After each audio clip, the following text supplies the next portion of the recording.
Aquella mañana del 13 de enero de 1958, el comandante Ricardo Rivas, de 38 años, jefe de la 13ª Bandera de la Legión, de guarnición en el Aaiún, en el Sáhara español, había ordenado la formación de sus legionarios y esperaba las novedades de sus jefes de compañía para emprender la marcha. Pese a su experiencia, su semblante era serio, pero tenía fe ciega en sus legionarios. El credo legionario era la religión que los llevaría al éxito. El 23 de noviembre del año anterior, las bandas marroquíes habían iniciado un ataque generalizado en Ifni y las acciones armadas del enemigo se habían hecho notar también en el Sáhara, donde su bandera estaba desplegada desde 1956 y ya había tenido sus primeros caídos.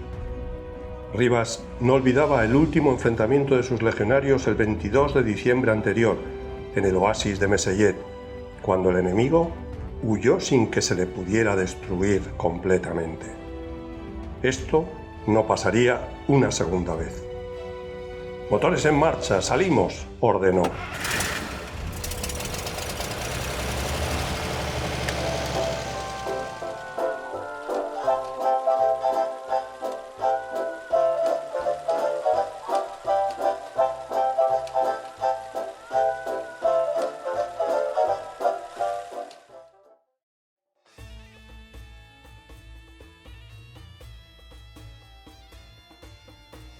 Hola, ¿qué tal estáis?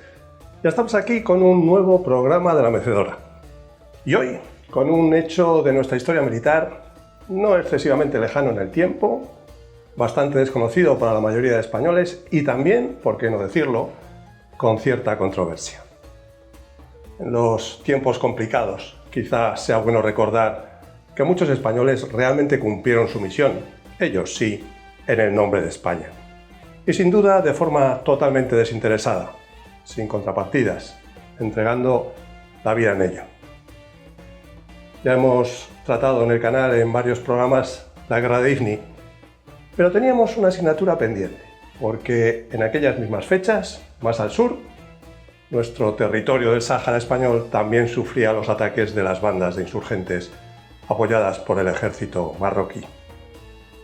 Hoy vamos a dedicar el programa al combate del paso de Etxera, que desde el 13 de enero de 1958 se convertiría en un referente para nuestra querida Legión y en la que se ganarían las dos últimas cruces laureadas de San Fernando del Ejército.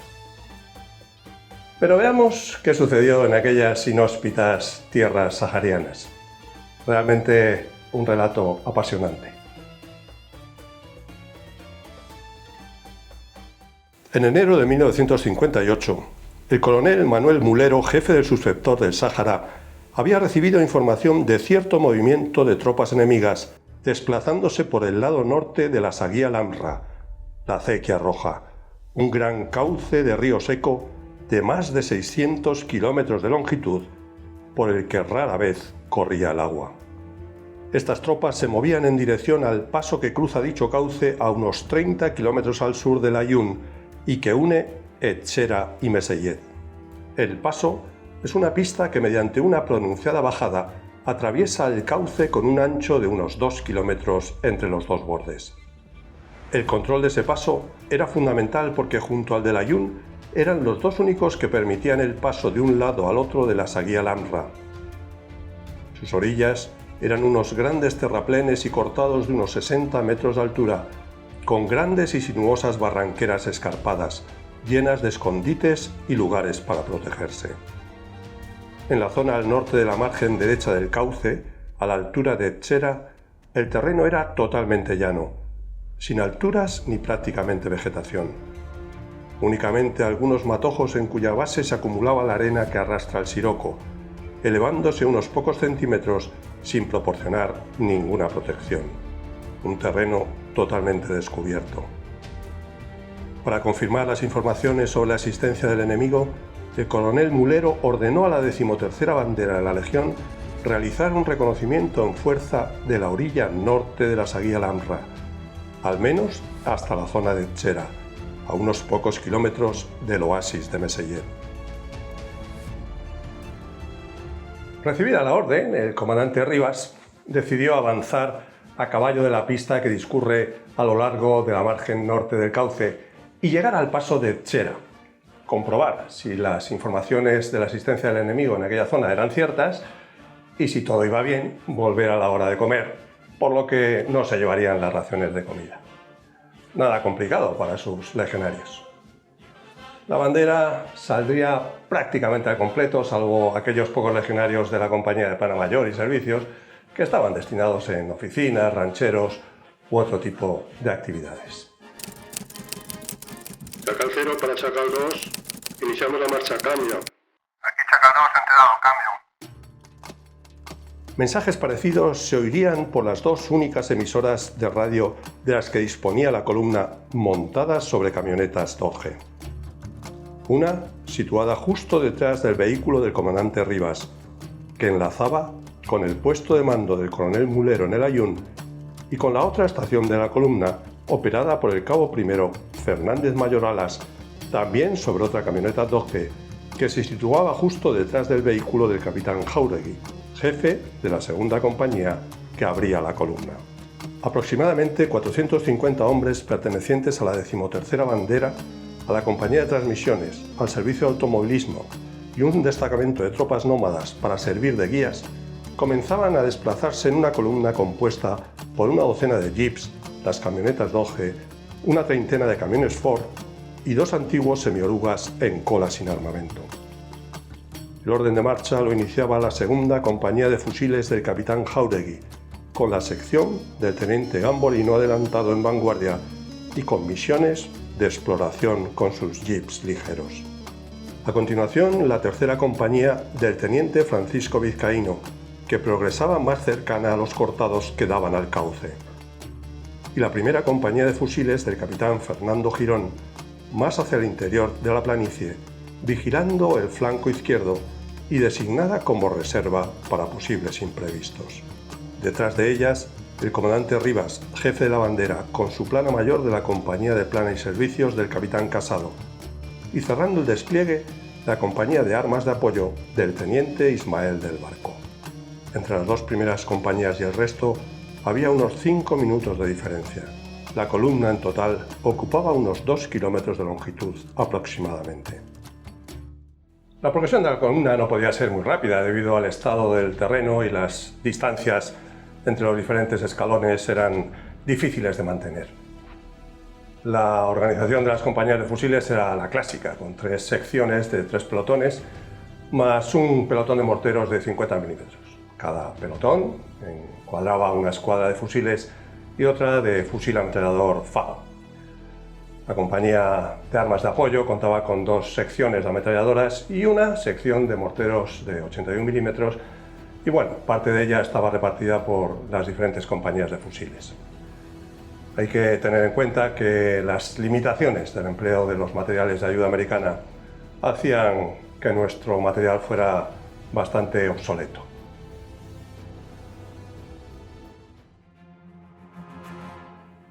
Los jeeps del teniente Gamborino descubrían en su progresión algunos indicios del paso de posibles enemigos por la zona y progresaban buscando cualquier confirmación de su presencia.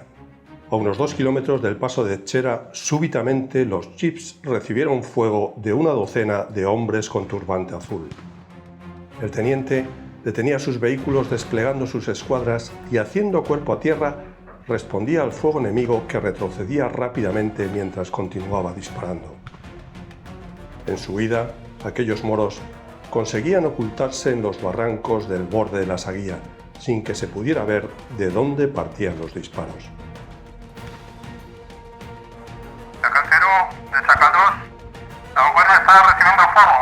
Nos encontramos detenidos, cambio. Aquí Chacal 0, enterado, cambio. El capitán Jáuregui, de la compañía de vanguardia, informaba de esa forma a su comandante que también estaba recibiendo fuego. La columna, poco a poco, se fue deteniendo. Los intervalos hacían difícil dar una orden a todos a la vez debido a la falta de medios de enlace y, sin duda, las distancias se redujeron debido al tiempo que pasó hasta que todos recibieron la orden de alto. La obsesión porque el enemigo no escapara y de que no volviera a suceder lo del 22 de diciembre rondaba por la cabeza de la mayoría de los mandos. En el credo legionario estaba clara la actitud a tomar. El espíritu del legionario es único y sin igual, de ciega y feroz acometividad, de buscar siempre acortar la distancia con el enemigo y llegar a la bayoneta. En aquellos momentos todo cambió de repente.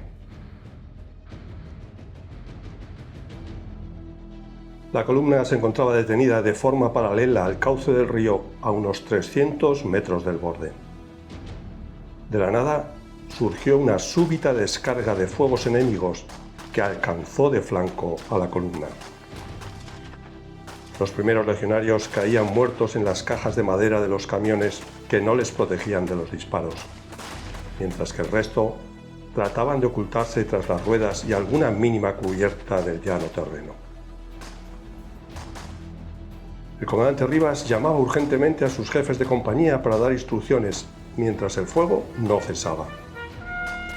Solo disponía de enlace radio con la segunda compañía, por lo que se veía obligado a utilizar el cornetín de órdenes para reunirlos.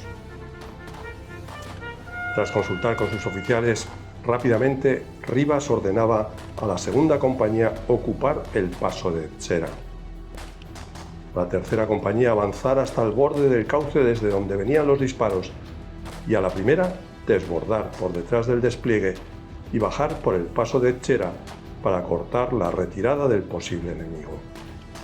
La compañía de armas de apoyo, con sus morteros, proporcionaría el apoyo necesario. El teniente Gamborino, con su vanguardia, avanzó rápidamente hacia el lugar desde donde su sección había recibido los disparos, hasta que un nutrido fuego de frente y flanco le hacía detenerse, siendo violentamente fijado por los disparos. Moriría posteriormente en el enfrentamiento. El capitán Jáuregui, junto con una de sus secciones, la del teniente Carrillo, avanzó hacia el borde del río buscando bajar por la pista que conducía al fondo del cauce y reconocer la presencia del enemigo.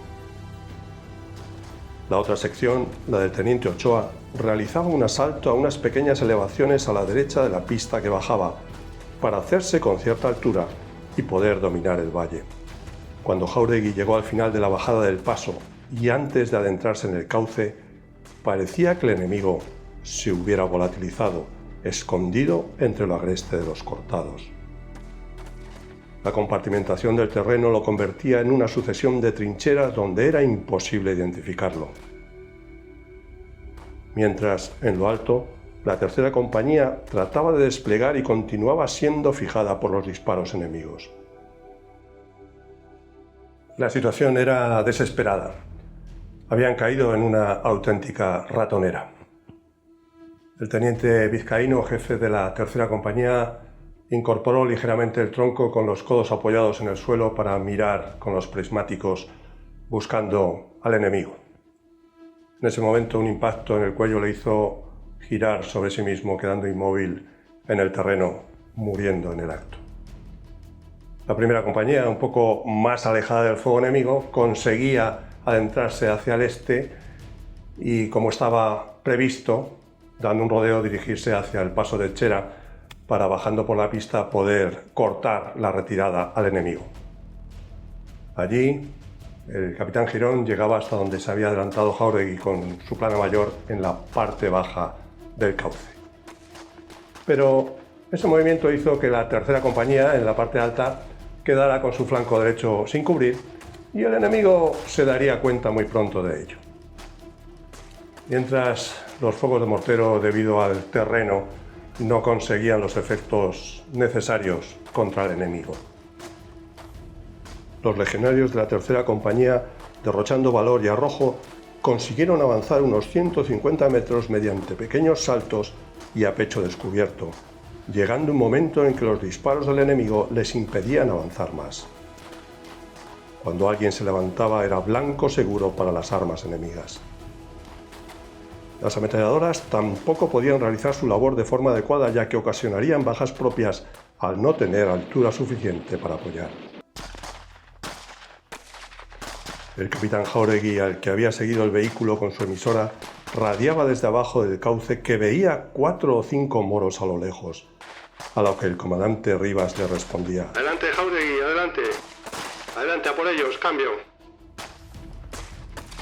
En aquellos momentos, el enemigo, ante la difícil situación de nuestros legionarios, comenzó un intento de envolvimiento por el norte de la tercera compañía, que continuaba recibiendo fuego de frente, fuego de lado, y ahora vería comprometida su retaguardia. El comandante Rivas, viendo el movimiento, enlazó con la radio de Jáuregui, que estaba junto al capitán Girón, en la parte baja del paso, y ordenó a este que subiera de nuevo para poder apoyar a la tercera compañía. La situación continuaba desesperada. No había forma de saber lo que sucedía abajo, y desde abajo no se sabía lo que ocurría arriba. Les separaba un enemigo fantasma oculto en unos escarpados farallones. En esos momentos, y ante la orden dada al capitán Girón, se escuchaba por la radio al capitán Jáuregui pedir al comandante que le dejara a alguien allá abajo. Comandante, Girón se va para arriba. Yo estoy aquí solo. Déjame a alguien, cambio. El comandante Rivas ordenaba a Girón que dejara una sección de su compañía para ayudar al capitán Jáuregui. Se quedaba la tercera sección mandada por el brigada Francisco Fadrique. Girón, con 2 de sus secciones, deshacía su camino y se dirigía de nuevo a las alturas del paso. A los pocos minutos de ello, se escuchaba de nuevo por la radio al capitán Jáuregui: No puedo seguir hablando. Viene un grupo de moros hacia mí. Cambio. Ante la comprometida situación, el coronel Mulero, desde el Ayun, que había escuchado todas las conversaciones por radio, enviaba a la segunda compañía de la 4ª Bandera de la Legión como refuerzo al mando del capitán Morejón y al teniente de tropas nómadas Rafael Martínez Aguilar, con un equipo de sus nativos, con la orden taxativa para el comandante Rivas de que rompiera el contacto y volviera al Ayun. La situación poco a poco se estabilizaba y, según pasaban las horas, el capitán Jáuregui, en el fondo del río Seco, intentaba avanzar para coger al enemigo por retaguardia. El capitán Girón maniobraba en la planicie para repeler el envolvimiento del enemigo, consiguiéndolo, y la tercera compañía seguía fijada al terreno por el fuego enemigo. Las fuerzas de refuerzo enviadas desde el Ayun, alejándose del barranco para evitar ser alcanzadas, llegaban al puesto de mando del comandante Rivas, que ordenaba a la compañía recién llegada cubrir el flanco sur del despliegue. Ante la orden recibida del coronel Mulero, trasladada por el teniente Martínez Aguilar, el comandante Rivas le hizo ver que la situación no permitía el repliegue y que, en todo caso, tendría presente el credo legionario y el sagrado juramento de no abandonar jamás a un hombre en el campo de batalla.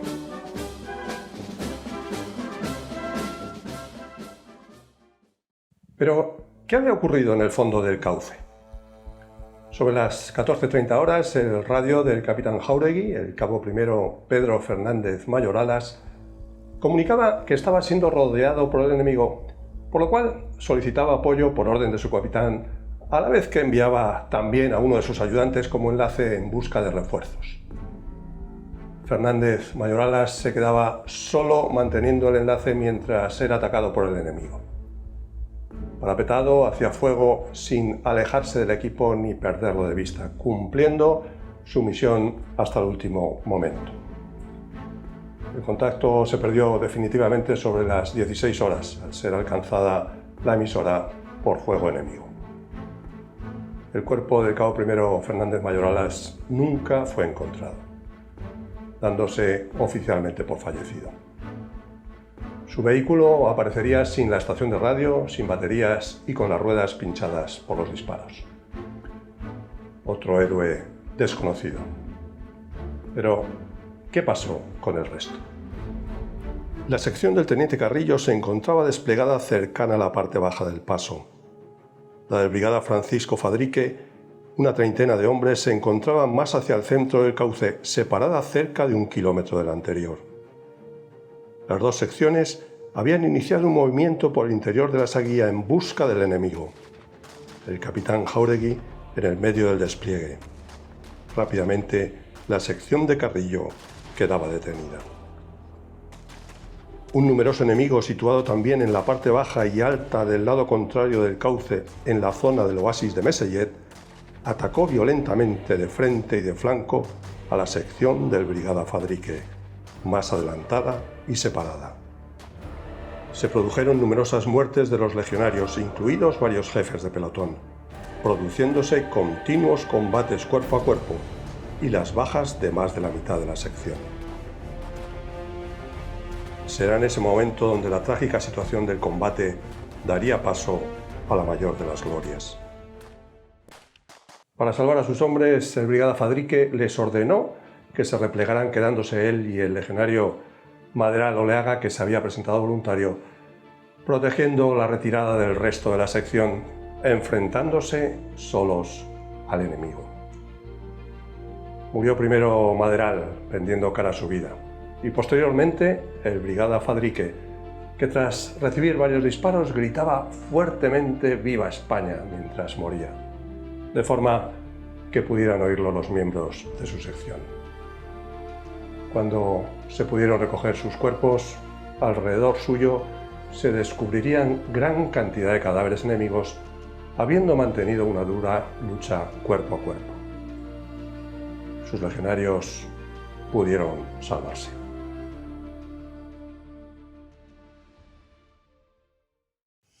Según caía la tarde y oscurecía, comenzó a notarse una disminución de los fuegos del enemigo, quizá porque comenzaban a escasear las municiones, hasta que llegó un momento en que se hizo el silencio total.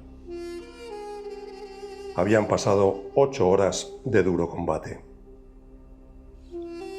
En esos momentos, el comandante Rivas, amparado por la oscuridad, ordenó retroceder y montar un despliegue defensivo en Erizo con los vehículos para pasar la noche.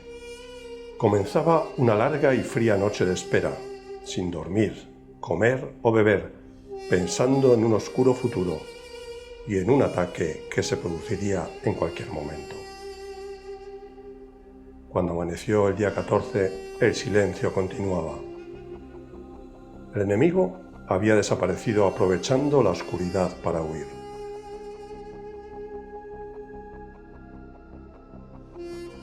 El combate de Etxera dejó la muerte de 3 oficiales, 4 suboficiales, 30 legionarios de la 13ª bandera, 1 de la 4ª, un cabo de tropas nómadas, 2 conductores y un cabo primero de transmisiones, y más de 50 heridos, muchos de ellos críticos.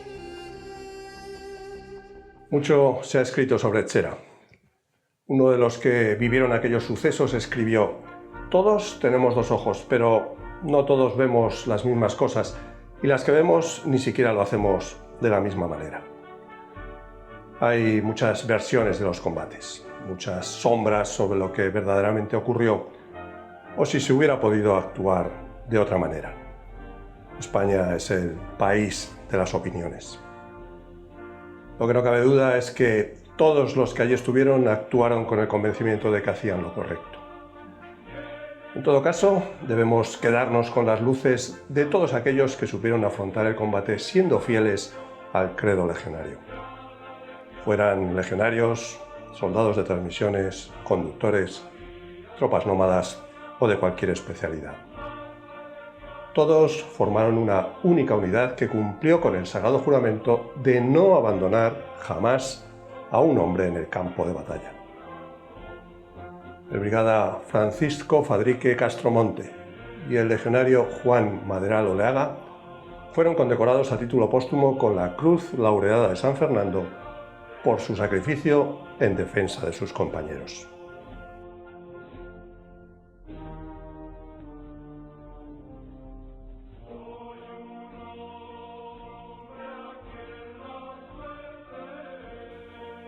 Un nativo participante en los ataques comentó años después: «Pido a Alá poder mandar alguna vez soldados que sepan morir con la dignidad de aquellos legionarios. Si uno caía, siempre había otro para jugarse la vida por el compañero». El destino a veces juega con la vida. Años más tarde, el hermano de Juan, José María Maderal Oleaga, también antiguo legionario, era asesinado por 3 encapuchados de la banda terrorista ETA, acribillándole con 7 balazos por la espalda, cuando iba a trabajar un 17 de marzo de 1979 en Bilbao. Todos ellos murieron en nombre de España. Como valientes lucharon, como héroes murieron. No quisieron servir a otra bandera, no quisieron seguir otro camino. No supieron morir de otra manera. Quede el combate del Paso de Etxera para siempre en nuestra memoria. Terminamos. Espero que el programa de hoy os haya resultado interesante. Nos vemos pronto. Un saludo.